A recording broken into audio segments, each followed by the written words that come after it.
Papas, brought to you by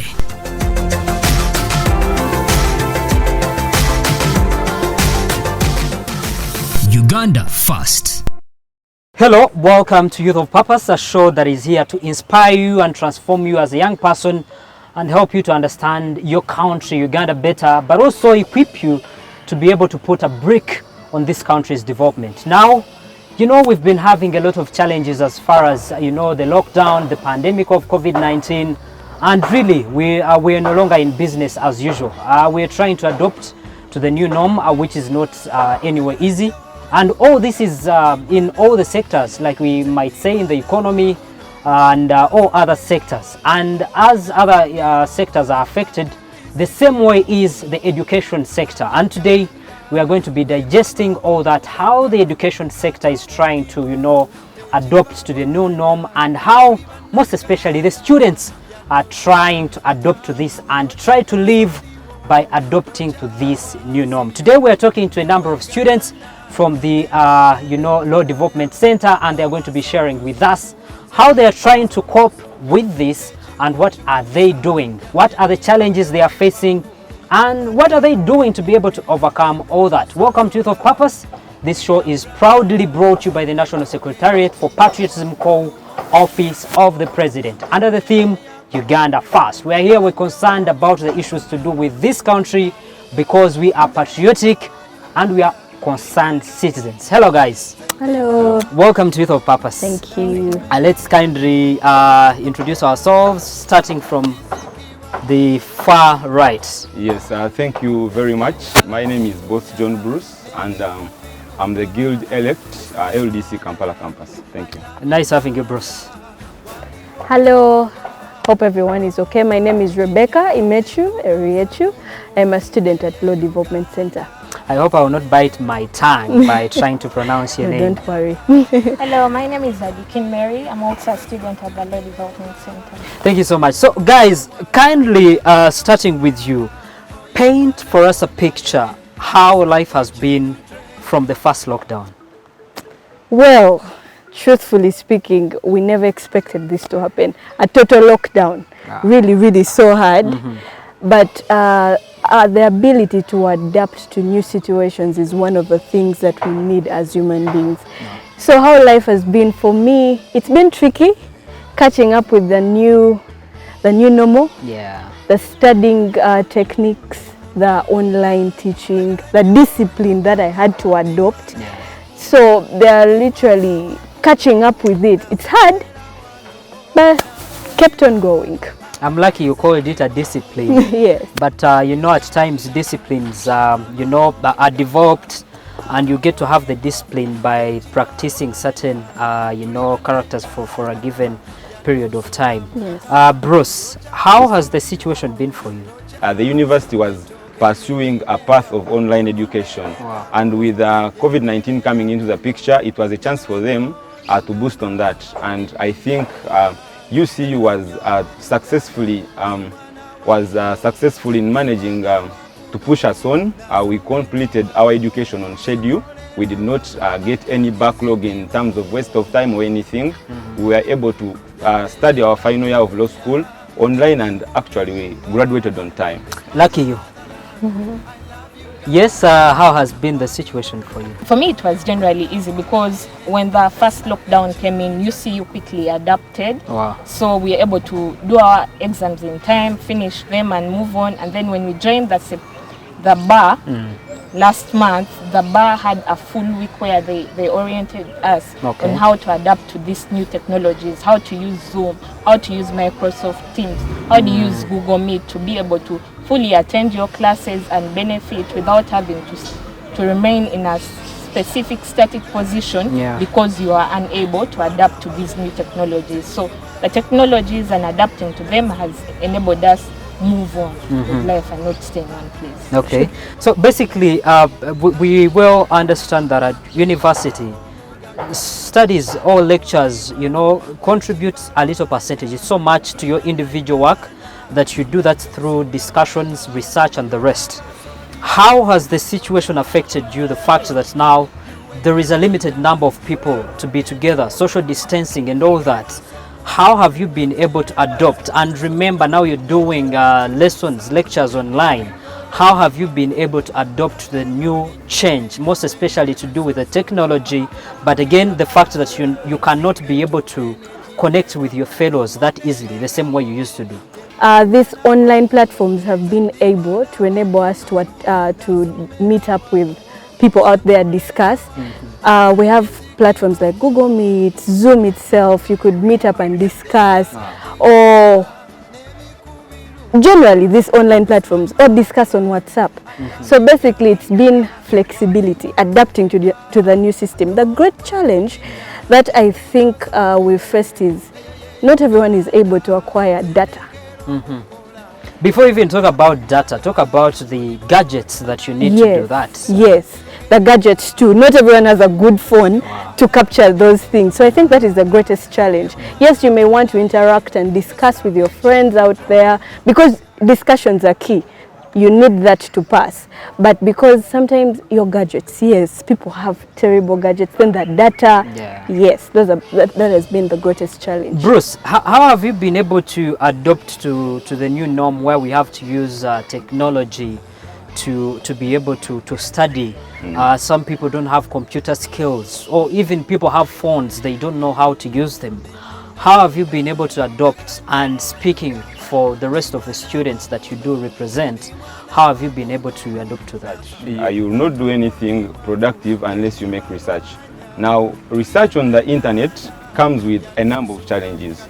Number one, you're not sure that the information you're getting from there is 100% accurate. But secondly, there are situations where you find that you will need to pay a certain fee of money to acquire a certain piece of information.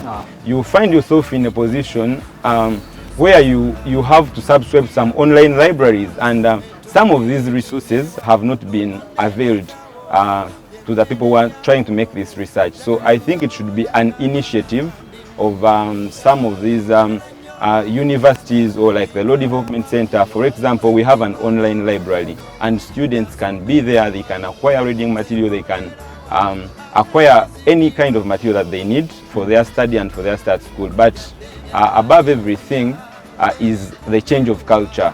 Personally, I think before I was old-fashioned. I'm a person who would love to hold my book. I want to feel the touch. I want to sit in the library, hold my book, read something, write it somewhere.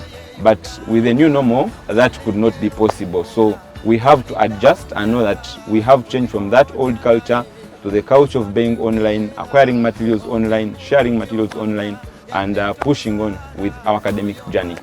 Amazing. Mary, how have you been able to adapt to some of the challenges that you have faced? For me, it has been a little different, because somehow I began using some of these technologies a little earlier. When the first lockdown came, I was handling a specific mood.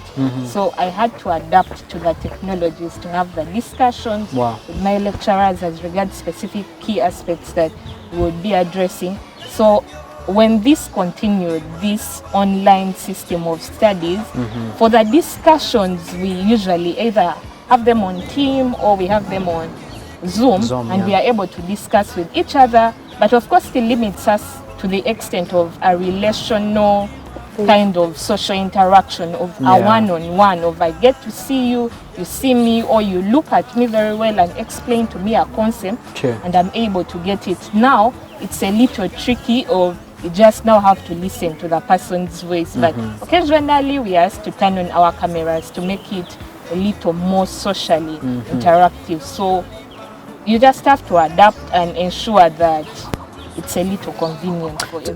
Just talk about the interaction bit of it. Now you're on Zoom, and we all understand how our internet is right here in Uganda. And the moment you're just getting hyped, you're getting to understand a point someone is trying to explain, and boom, internet is off, or the network goes crazy. So how have you been able to manage that? But also, when we're done, we go to Bruce, as you tell us how you've been able to manage the hiked prices, the expensive data that we have to use to be able to access these studies, please. Yes.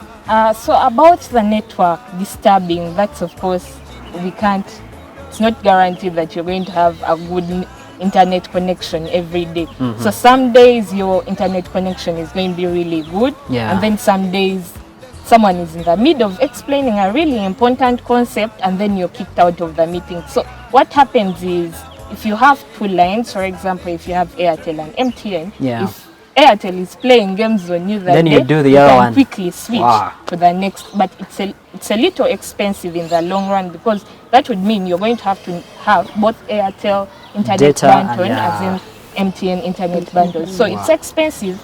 But then also, if you realize that your physical location is not good as regards internet connections, then Yeah. when you have a class, I would advise you that you either move to a friend's place who has a better internet connection. If you can get a Wi-Fi connection, if it's a little affordable for you, then you can adapt to that, so that you don't end up missing out on a load. So You clearly bring out the inconvenience, because if I'm going to have to move to a friend's or neighbor's place for me to be able to access, my studies, that's too it's inconveniencing. extremely inconvenient. True. Bruce, talk about the expensive data that we have to use. Most youth they will not tell you the truth, but we would want what is most affordable. What is most affordable? We might in most cases not first look at how good is it, but is it affordable? And it was sad that the other day Africell crossed business in Uganda, which was really sad, because their data prices were relatively affordable now. Yeah. So now that leaves you at an option of having data in bulk. Yes. For example, because you're studying, the same way you are expected maybe to go to school and pay some money is the same way a parent is expected to make a certain investment and make sure they can get you a good data package or something. So every time you're buying data in bulk, it makes it cheaper at the long run. How? Because, for instance, if you're using a MiFi, the connectivity is better when you're using a phone, because every time you're using your phone for data, every time they call you, you get out of class or something like that. So, but alternatively also, the other option at the Law Development Center is that all our sessions are recorded. So every time you're kicked out of class or every time you have internet challenges, you can always go and get that recording, and you can always catch up with the class. Okay. Yes. We're talking about students being able to adopt. Yes. How about the lecturers? Are Yes. they well conversant with using technology to be able to conduct these lectures? Yes, for all the sessions we have had, I think they have had some good training, but truth be told, technology is very tricky. This day you could know something, the other day you won't know the other thing. So for some cases you find someone will have a slight problem here and there, but I think it's just a matter of time that we are here in the new normal. It's the way to go, and with time we shall get to know everything. We shall be good. Even us as students, there's a time you don't know how do I start up a Zoom meeting or something like that. For some students, they might not know that, but with time I'm sure we shall get there. We are very positive that it's a good progress. Coming to you, what has the institutions done to be able to help you as students to be able to manage this kind of situation? They are making it easy for us to access the ICT people, because you can text them, send them a message on email, and they'll respond to you immediately, especially if you're having a challenge with any of their platforms. So basically, I think they have really aided our quick learning of how to use these platforms. Yes. And then also the fact that, the network keeps kicking us out of class, in and out of class. The fact that they send these recordings for us to listen to after, it helps us catch up immediately. So it's just up to us to have the discipline to be dedicated to listen to these audio recordings after the class. Has education become more expensive than it was before, or even this makes it a bit cheaper, that you can stay at your own place and you're not spending on transport and the rest? Kindly compare for us the situation before as far as the expense of education was, starting with you, Bruce. Yes, talking about that, I think online learning comes with a number of challenges, yes, and it being that we are always, of course, some of us on our phones, on our laptops, there are a number of distractions. For example, you're in your comfort zone, yes, and some students may not be that dedicated, and you stand a risk of very many distractions. Alternatively, where the other option would be being in a class and physically before a lecture, I think that way that the distractions would be lesser. But talking about the costs, of course, I think the expense remains the same with the data prices being that high. Yes, because you find, of course, you still have to buy data, do this and that, and the environment you're in, maybe let's say your hostel or your room, might not be that convenient for you to study. So online learning, the education environment is not very friendly. Okay, thank you. How about you? I think for me it would go back to the drive. Online education is all about the drive. You need to push yourself because, for example, some institutions will probably say if you do not attend this percentage of classes, then you will not qualify for exams. But with online classes, if you don't, you as an individual tell yourself, I'm going to log into this class and I am going to listen to what is being taught in this class, then you will be the one suffering the loss. Because now you have to push yourself. Because there are definitely people who just log into this class so that at the end of the day when an attendance report is filed, their name shows up that, oh, so and so attended this class. Now about the environment, it's a little tricky. Now for online school, I think it would go back to the family you're from, because some parents will definitely tell you, oh, it's online school, you can just stay at home. But now, how is that home environment you're studying in? Are you able to fully focus, or there are a lot of disruptions? Maybe there are children in the home and they are keeping on shouting each time you to make a presentation in the class. For example, lecturer or PA is going to tell you, your background is very noisy, we are sorry, but we are going to have to pick on another person to explain this concept to us. About the cost of this online school, I think it's different because now there are institutions that decided to reduce on the tuition because, for example, maybe someone is not going to access specific services. Maybe you're now no longer incurring the medical expenses, for example, going to the school medical unit to access medical care. So maybe they'll remove that from the tuition fees. But for other institutions, because you're now accessing an online library, they are still going to charge you this fee for accessing these books from their library. So I think it would depend on which institution you're in. Yes. Amazing.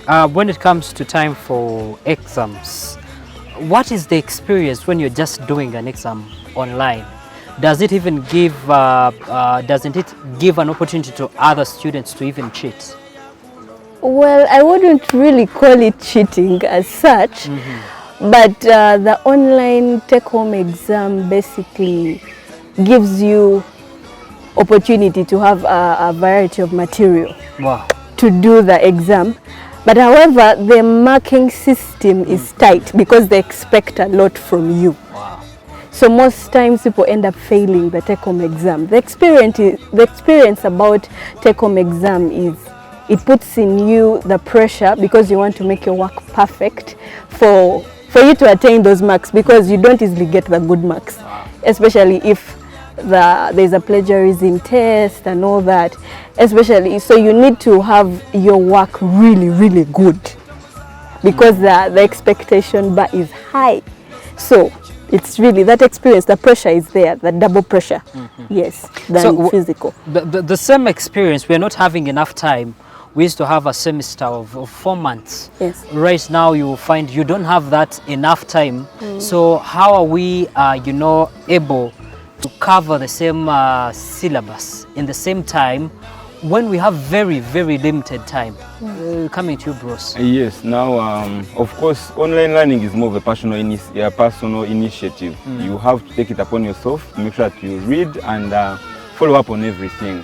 Now, number one, of course, the aim of learning is to make sure that you understand these concepts, you acquire knowledge actually. That would be the number one aim of learning. So the materials must be availed. And of course, you must ensure that you cover the same workload, because at the end of the day, a syllabus is a syllabus. You have to cover the work under there.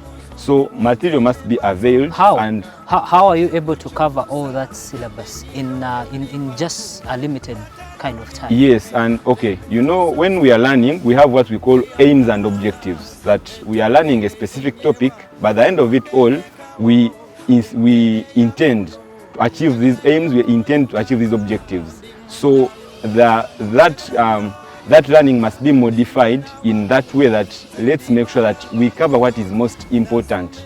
because I think you cannot know everything in the world. But when you're studying a certain course or a specific in that kind of arrangement, you intend to cover what is most important. So priority must be given to what is very important, and they only maybe cover that.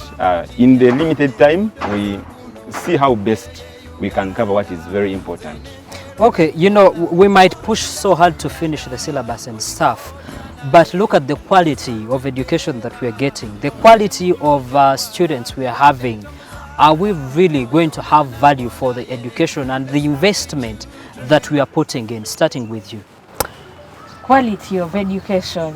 I think this all takes us to the drive. The quality of education that you get is not all about who is teaching you what. How much are you as an individual also putting into to get this kind of good education that can take you somewhere. So you have to put in the effort, put in the time, because now online education it's different. It's a new thing we are trying to adopt to. Of initially you're used to a lecturer, for example, coming in front of you and dissecting these different concepts to you within the 4 months. But now there is a lesser period of time.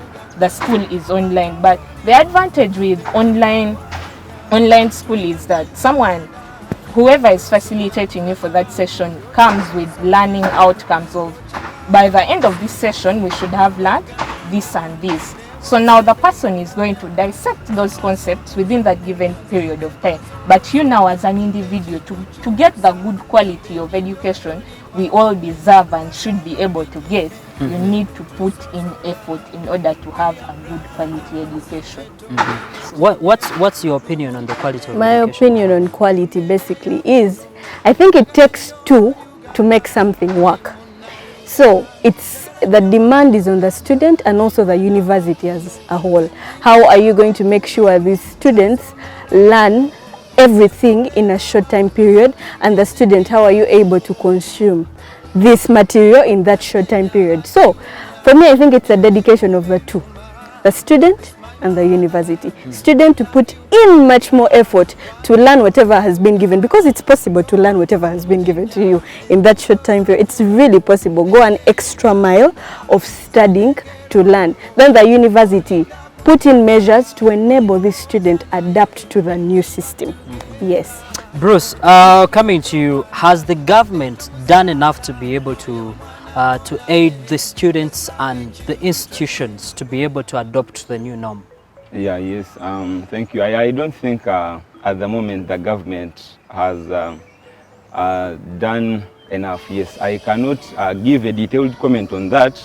Of course, you know, maybe they have other priorities or they have a lot on their plate, but I think they can do better. Number one, they can get into maybe, they can make initiatives. Before we go to what they can do, yes, what have they not done? Yes, what they have not done is giving some of these institutions financial aid in this period of the lockdown, because the education sector has been very hit. And if there is no burden on the institution, the same burden would not be reflected on the students. So I personally think government has really not stood with us in this new normal and in this type of education. They have not come out with any initiative, any government program aimed at helping the youth cope up with this new normal education that is very challenging. Yeah, that is my. And your suggestion on what you think? Yes, my suggestion on what I think they should do is them looking at it on how best they can help us with these internet prices, internet providers, how they can mitigate that expense for us, or how best they can support our institutions, come on board with them, and, you know, enter into a memorandum of understanding and be like, look, we know your students are facing these and these challenges in this new type of system. So how best can we help you so that this burden does not reflect on the students? Okay. Yes. What's your suggestion on what the government hasn't done and what you would want them to do? I actually don't think the government has done anything, has not come in totally. Wow. It has basically been the initiative of the universities. Well, for me, my comment will be education has really become so expensive. and we need the government to come in and, like my colleague said, to mitigate some of these data costs, for example, because we pay tuition, but you also have to pay the data. It's really expensive. So if the government can come in, take an initiative, talk to these service providers, mitigate something, have a package basically for students learning. Yeah. Coming to you, if all this is happening, I want us to imagine we are complaining, we are getting complaints from the students from the LDC, Makerere University and other institutions here in the Central, where we do believe the situation is a bit better. At least we have students with skills to be able to use, technology, use computers, use the phones. I want us to put our thoughts to a student who is down in Richenro and Tungamo district, in Kamonkoli district, deep down in the north in Karamoja. Just put yourself in their feet and imagine how are they able to adapt to this kind of a situation. Someone who has never even held a computer in their hands, someone who has never held a smartphone in their hands. How do we think those guys are able to adopt? That's a very good question, because when we are accessing some of these rights, for example, the right to education, we are looking at concepts like, is it accessible? Which kind of quality of education are you getting? And on the question of accessibility, we are going to look at, is it economically affordable to you as an individual? Because now how things have turned is education now seems to be for those who can afford to meet these economic expenses. So now what happens to this person in a village, in, for example, Kamonkoli? How are they able to go on with their learning, to fully enjoy their right to education when they cannot access some of these gadgets to even have class? So which means that when something is economically not affordable to this individual, for example, in the village, then it means they are going to be left behind. So now we can't say that they should find a remedy, them as an individual. They are already in a situation that is very dire. So what I would recommend at such a position is the government to come in, because now they have a responsibility to ensure that they are realizing these rights of their stakeholders. So what should the government do? I would like to buy the opinion of my colleagues Rebecca and both of the government should come and intervene at such a specific point of, if someone needs data bundles, they could enter into some kind of agreement with these service providers where at least there is a specific bundle where someone can, for example, strictly attend their classes and be able to realize their right to education at the end of the day. Or for example, set up, for example, an internet cafe in a locality where people can just come and at least enjoy this right to education. Of course, the government has to do this. Sure. It owes its stakeholders. And we hope the government will be able to do its responsibility. Thank you, Bruce. Thank you, Rebecca. Welcome. Thank you, Mary. My name is Ivan Tumukunde, and Youth of Purpose is here to inspire you, but also equip you as a young person. We've been talking about adopting to the new norm and basically looking at the new normal in the education sector. How is the situation affecting the students, but also the country as a whole? What can we do as young people to be able to solve this kind of a challenge, but also as the government, what can you be able to do? I believe the opinions of these young people have been heard and they will be able to be put into consideration. This show is proudly brought to you by the National Secretariat for Patriotism Call, Office of the President, under the theme Uganda First. By doing all that, supporting the young people of this country who we believe will be able to take on the mantle to make sure that Uganda becomes better and better. My name is Ivan Tumukunde. See you next time. Youth of Purpose, brought to you by